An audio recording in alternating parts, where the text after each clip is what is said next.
রবিউল আউয়াল এমন একটা মাস যেই মাসে আল্লাহ রাব্বুল আলামিন এই পৃথিবীতে এমন একজন মহামানবকে পাঠিয়েছেন যিনি পুরো বিশ্বটাকে পরিবর্তন করেছেন এবং যিনি এমন একজন ব্যক্তিত্ব যার অনুসরণ করা ছাড়া আমরাও জান্নাতে যেতে পারবো না। যিনি এমন একজন ব্যক্তিত্ব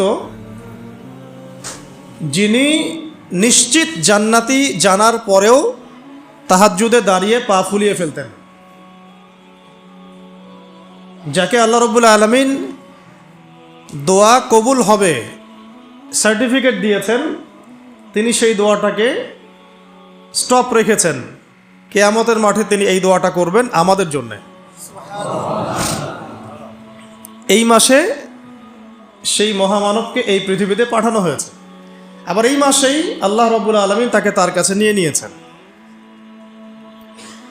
কিন্তু আমাদের মুসলিম যুবক যুবতী, তরুণ তরুণী, কিশোর কিশোরী, আবার বৃদ্ধের বেশিরভাগ, আমি চ্যালেঞ্জ করলাম 80 to 90% বলতে পারবে না আজকে এই মাসের কত তারিখ। যুব সমাজকে জিজ্ঞাসা করে দেখেন, একটা জরিপ করে দেখেন, ওরা গুগল ঘাটবে, দেখি তো কয় তারিখ। তো যাই হোক, আমি কাউকে আঘাত করতে চাচ্ছি না, আমি আপনাদেরকে বোঝাতে চাচ্ছি যে আমরা সাংস্কৃতিকভাবে এখন পরাজিত। কথা বুঝতে পারছেন? আচ্ছা, অথচ আমাদের যে রিজিক, হায়াত, এই সব কিছু কিন্তু আরবি মাস কেন্দ্রিক আল্লাহ পাক নাজিল করে। চাঁদের 1 তারিখ যখন রমাজানের প্রথম চাঁদ ওঠে, আমরা কি জানুয়ারি ফেব্রুয়ারি হিসাব করে রোজা রাখি, নাকি শাবান রমাদান হিসাব করে রোজা রাখি? হজ যখন করি আমরা কি ফেব্রুয়ারি মার্চ এগুলো হিসাব করি, না জুল হিজ্জা জুল কদা এগুলো হিসাব করি? যাই হোক, তো দেখেন, যখন একটা জাতি মানসিকভাবে পরাজিত, ওই জাতিকে দিয়ে আপনি বিশ্ব শাসন করাতে পারবেন না। আর আমাদের মূল গন্তব্য হচ্ছে বিশ্ব শাসন করবো ইনশাআল্লাহ। এটা তো হবে, হবে কি না? হয়তো আমরা থাকবো না। আমাদের ইমান, আমল, আখলাক, মুআমালাত, জামা, ইমারা, এগুলোর যে অবস্থা, তাতে এটা দিয়ে বিশ্ব শাসন এটা পসিবল না। এটা মাথায় ঢুকায় না নাকি? যত বড় বড় লেকচারই দেখ, পসিবল না, ফুল স্টপ। কখন পসিবল হবে? যখন আবু বকর, ওমর, ওসমান, আলী রাদিয়াল্লাহু আনহুম আজমাইন, সাহাবায়ে কেরাম, তাদের মতো ওই আদলে একটা জেনারেশন গড়ে উঠবে তখন। এখন কি সেরকম জেনারেশন আছে? হিসেব করে দেখবেন, একটা সমাজের মধ্যে 80% মানুষ নামাজ পড়ে না। আমি চ্যালেঞ্জ করলাম। আর যারা নামাজ পড়ছি তাদের নামাজে কার কতটুকু বিশুদ্ধতা আছে এটাও একটা বিষয়। তেলাওয়াতের, রুকু সেজদার, তাসবিহ তাহলিলের, তারপরে আপনার খুশু খুজুর, এটাও একটা বিষয়। তারপরে আবার যারা আমরা পড়ি, আমরা কতজন আবার জামাতে পড়ি, এটাও একটা বিষয়। আর মহিলাদের তো দিনদারিতার অবস্থা আগে ভালো ছিল, এখনকার জেনারেশনের মহিলাদের যে অবস্থা, তো এই মেয়েদেরকে ঘরে নিয়ে আসলেও যে আপনি সুসন্তান পাবেন, এটাও ইল্লা মাশাআল্লাহ, যদি আল্লাহ চায় তাহলে সম্ভব, আদারওয়াইজ সম্ভব না। রোজা রাখে কত পার্সেন্ট দেখবেন হিসাব করে, কত পার্সেন্ট মানুষ জাকাত ফরজ হওয়ার পরে জাকাত দিচ্ছে, এটা হিসাব করে দেখবেন। এটা হিসাব করা যাবে, কিন্তু আমরা যদি আদমশুমারি করতে পারি, নামাজ শুমারিও করা যায়, সম্ভব ছিল। আবার ব্যবসা বাণিজ্য করতে গিয়ে কত পার্সেন্ট মুসলমান হালাল খায়, এটা আরো বড় কথা। চাকরি বাকরি, ব্যবসা বাণিজ্য, এই সব কিছুর মধ্যে এখন সুদ, ঘুষ আর দুর্নীতি। আমার কথা একদম সোজা সাপটা, কারো ভালো লাগলে লাগুক, না লাগলে নাই। আর আমার কবরও তার সে যাবে না, আর আমিও তো তার কবরও যাব না। ঠিক আছে? একটা মন্তব্য করার পর যদি এটা নিয়ে সারা দেশে হইচই শুরু হয়ে যায়, কিছুই যায় আসে না আমার। কারণ যেটা সত্য সেটা বলতে হবে, বলতে হবে কি না? তবে আমি চেষ্টা করছি ভদ্র ভাষায় বলার জন্য, কাউকে আঘাত না করে। কাউকে আঘাত করা নবীর সুন্নত নয়, আমাদের সুন্নত। এটা আমাদের সুন্নত, মানুষকে আঘাত করা। হ্যাঁ, তো কত পার্সেন্ট মানুষ হালাল খায় এটা বড় কথা। হালাল ইনকাম ছাড়া ইবাদত আবার কবুল হচ্ছে না। ঘরে ঘরে সুদ, চাকরির পরতে পরতে ঘুষ, ফাইল নড়ে না। আর দুর্নীতি বাংলাদেশের প্রধান সমস্যা। বাংলাদেশের প্রধান সমস্যা কিন্তু আপনার এটা নয় যে আমাদের ডলার নাই, ডলার সংকট, এইটা ওইটা, এগুলো মূল সমস্যা না কিন্তু আমাদের। এই পুরো ন্যাশনের 1 নম্বর সমস্যা হচ্ছে করাপশন, দুর্নীতি। আর এই নৈতিকতার শিক্ষাটা কোত্থেকে মানুষ পাবে? যে আমাকে যে ভালো হয়ে চলতে হবে, অন্যের হক নষ্ট করব না, করলে আল্লাহ ধরবেন, হ্যাঁ আমার দুর্নীতি করা যাবে না, এটা হারাম হচ্ছে, মানুষের হক নষ্ট হচ্ছে। এই শিক্ষাটাকে স্কুলে দিবে, কলেজে দিবে, বিশ্ববিদ্যালয়ে দিবে, নাকি আপনাকে নামাজ এবং কোরআন দিবে? ইসলাম থেকে আবার মানুষকে দূরেও সরাচ্ছি, আবার মানুষকে সুশীল বানানোর চেষ্টাও করছি। কি একটা অবস্থা! মানে আমি মদের লাইসেন্সও দিচ্ছি, আবার মদ থেকে মানুষকে বিরত রাখারও চেষ্টা করছি। আশ্চর্য কথা। সিগারেট বিক্রিও করছি, আবার লিখছি যে এখানে ধূমপান স্বাস্থ্যের জন্য ক্ষতিকর। তাহলে বোঝেন, এই জাতিটাকে দিয়ে আপনি কি বিশ্ব শাসন করতে পারবেন? নবী সাল্লাল্লাহু আলাইহি ওয়াসাল্লামকে আল্লাহ পাক এমন একটা যুগে এই পৃথিবীতে পাঠিয়েছিলেন যেটা আমাদের চাইতেও জঘন্য একটা যুগ ছিল। আমরা এখন যে কথাগুলো বললাম যে আমাদের অর্থনীতির মধ্যে সমস্যা, মুআমালাতে সমস্যা, ইবাদতের সমস্যা, এর চেয়েও জঘন্য একটা যুগে আল্লাহ রাব্বুল আলামিন তার প্রিয় হাবিব মুহাম্মদ সাল্লাল্লাহু আলাইহি ওয়াসাল্লামকে এই মক্কাতে পাঠিয়েছেন। ওটাকে আমরা কি বলি? আইয়ামে জাহিলিয়া। কোন মাসে? কয় তারিখে? এটা নিয়ে আরেকটা মিসকনসেপশন আছে, এটা নিয়ে অনেক বর্ণনা আছে। অনেকগুলো সিরাতের কিতাবের মধ্যে 12 তারিখ পাওয়া যায়, আর অনেকগুলো সিরাতের কিতাবের মধ্যে 9 তারিখ পাওয়া যায়। 9-12, অনেকে 10-11 বলেছেন কেউ কেউ। এটা নিয়ে একটা মত পার্থক্য আছে। তো মত পার্থক্য থাক, মত পার্থক্যের জায়গায় ওইটা নিয়ে আমাদের, ওই যে বললাম, আমাদের শেকড়ে যাইতে হবে। ডালপালা নিয়ে এত নাড়াচাড়ার প্রয়োজন আছে? এই মাসে আল্লাহ রাসূল সাল্লাল্লাহু আলাইহি ওয়াসাল্লামকে আল্লাহ পাক দুনিয়াতে পাঠিয়েছেন এই মানবতার মুক্তির দূত হিসেবে। এটাই বড় কথা, তাই না? এখন কিভাবে তিনি মানবতাকে মুক্তি দিয়েছেন ওইটা আমরা দেখব, নাকি? আমাদের মূল জায়গাটা কোনটা? কিভাবে তিনি এই পথ ভোলা জাহেলি মানুষগুলোকে খাঁটি মানুষ বানালেন, এটা দেখব, নাকি? ওই সুন্নতটা যদি আমরা আবার চালু করতে পারি, তাহলে পৃথিবীর এমন কোনো সভ্যতা নাই যেটা পরিবর্তন হবে না ইনশাআল্লাহ। এই তো কথা। আচ্ছা, যে মানুষটাকে আল্লাহ পাক পাঠিয়েছেন এই বিষয় পরিবর্তন করার জন্য, কোরআন দিয়ে, সুন্নাহ দিয়ে, তার আদর্শ দিয়ে, এবং আমরা তার উম্মত বলে দাবিও করি, এবং আমরা তাকে অনুসরণ না করলে জান্নাতে যেতে পারবো না। তিনি আমাদের জন্য সুপারিশ করবেন। তো সেই প্রিয় নবীর প্রতি ভালোবাসা তো আমরা খুব দেখাতে চাই। যখন কেউ তাকে গালিগালাজ করে বা কটূক্তি করে, আমরা তো অনেক ভালোবাসা দেখাতে চাই, এটা তো ভালো, মাশাআল্লাহ। কিন্তু সেই নবীর জীবনী যদি আপনি না পড়েন, এটা কি আপনার জন্য লজ্জার নয়? আমাদের ব্যর্থতা না? আমার হাতে একটা পাতলা বই আছে, সিরাতের অনেক বই আছে। এটা মুফতি মোহাম্মদ শফি রাহিমাহুল্লাহ রচিত সিরাতে খতামুল আম্বিয়া। এটা মাদ্রাসায়ও পড়ানো হয় আরবিতে, এটা বাংলা অনুবাদ করা হয়েছে।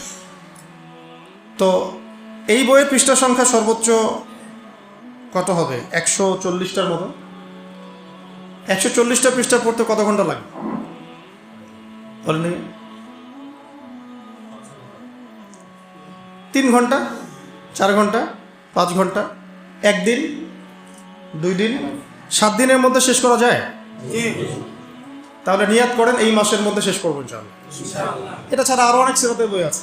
আর রাহিকুল মাখতুম আছে, নবী রহমত। আর রাহিকুল মাখতুম বইটাও চমৎকার, আল্লামা সফিউর রহমান মুবারকুর রাহিমাহুল্লাহ রচিত। আরেকটা আছে নবী রহমত, এটাও সুন্দর চমৎকার বই। এটা হচ্ছে সৈয়দ আবুল হাসান আলী নদভী রাহিমাহুল্লাহ রচিত। এরকম অনেক বরেণ্য আলেমদের সিরাতের অনেক বই আছে, কেনা যাবে তো ইনশাআল্লাহ। 1 কাপ কফি খেতে কয় টাকা লাগে? 20 টাকা কফি পাওয়া যায়? আচ্ছা, দোকান ভেদে। বন্ধুরা মিলে একটু আড্ডা মারলে কত টাকা? বান্ধবীর সাথে আড্ডা মারলে কয় টাকা? বান্ধবীর সাথে আড্ডা মারলে আরো বেশি যায়, তাই না? আল্লাহ হেফাজত করুন। তো একটা সিরাতের বই কিনতে কয় টাকা লাগতে পারে? 100 টাকা, 200 টাকা, 300 টাকা, 500 টাকা খরচ করা যাবে না? আল্লাহ পাক তৌফিক দান করুন।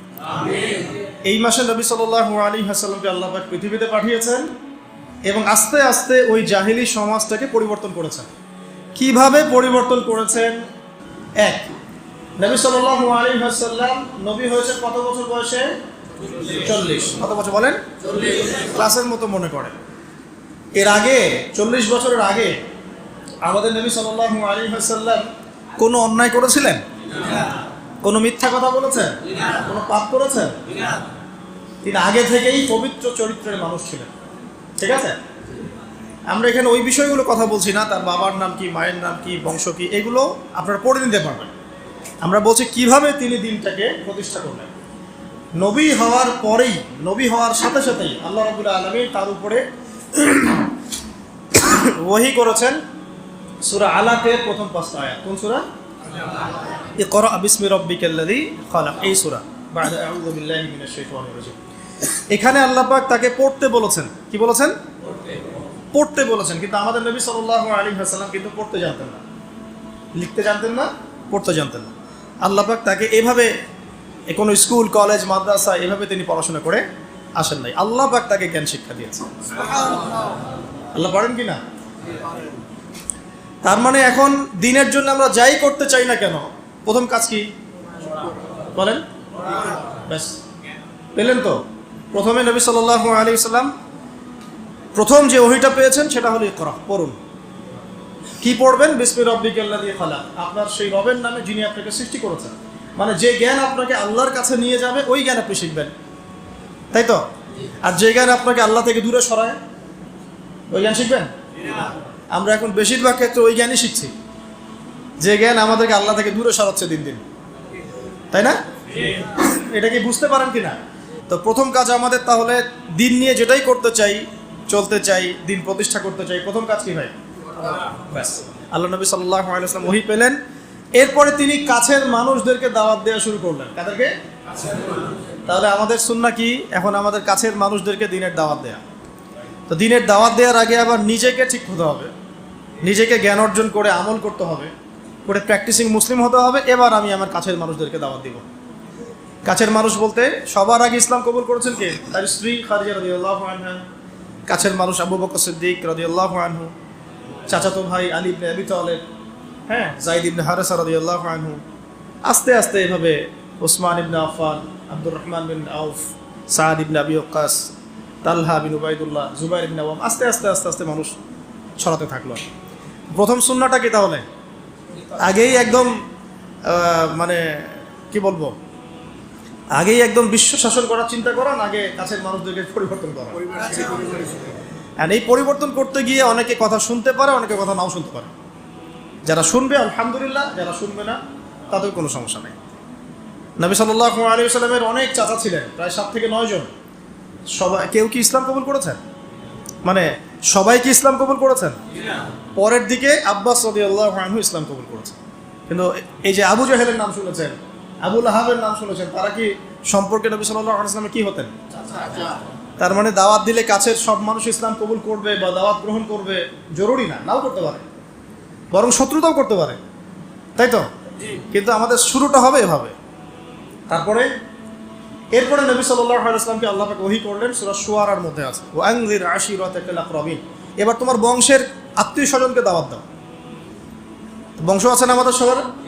বংশের আত্মীয় স্বজন সবাইকে নবী সাল্লাল্লাহু আলাইহি ওয়াসাল্লাম সাফা পাহাড়ের নিচে ডেকেছেন। কোন পাহাড়?